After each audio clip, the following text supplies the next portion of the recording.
Аға, онда не жазылған? Массалық құрамын оқып тұрмын. Масса деген не?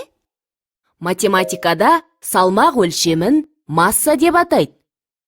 Күнделікті өмірде жиі қолданылатын масса бірліктері грамм, килограмм.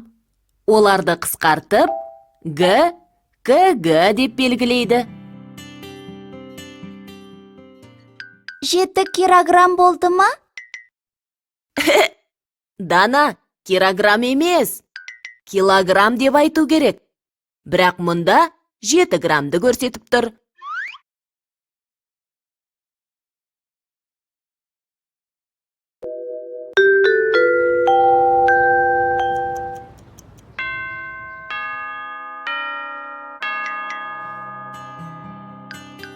Аға, қараңызшы. Басқа сағаттардың бәрінде 12-ге дейінгі сандар жазылған.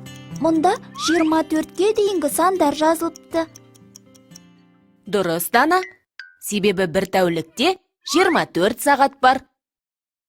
Тәулік деген не? Мына сағаттың жартысы қара, жартысы ашық түспен берілгенін байқадың ба? Себебі тәулік дегеніміз бір күн мен бір түнді қосқандағы уақыт. Басқа сағаттар 3-ті көрсетсе, мына сағат 15:00 деп тұр.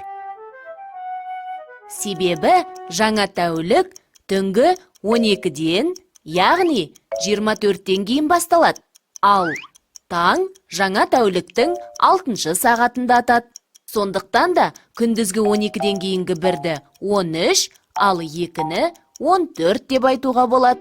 Басқа сағаттарда 2 тіл болса, мына сағатта 3 тіл бар екен, және онысы өте тез жүреді. Дана, мұның бәрі уақытты өлшеуге арналған. Мұнау өте тез айналып тұрған секундтық тіл. Секунд ең қысқа уақытты өлшейтін бірлік. Сағаттың бұл тілі 60 секундта бір айналым жасайды. Осы кезде минуттық тіл алға бір орын жылжиды. Себебі 60 секунд 1 минутты құрайды. Сағат бетіндегі көрші сандардың аралығында 5 минуттан бар. Минуттық тіл 12-ден шығып, 12-ге қайта келгенде 60 минут өтеді. Ал 60 минут 1 сағатқа тең.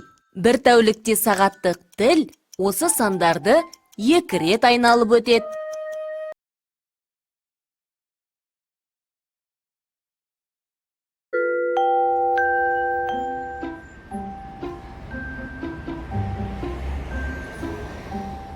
Вики, мынау сызғыш. Мұнымен ұзындық өлшейді. Сызғыш бетіндегі әрбір санның аралығы 1 сантиметр. СМ деп жазылады.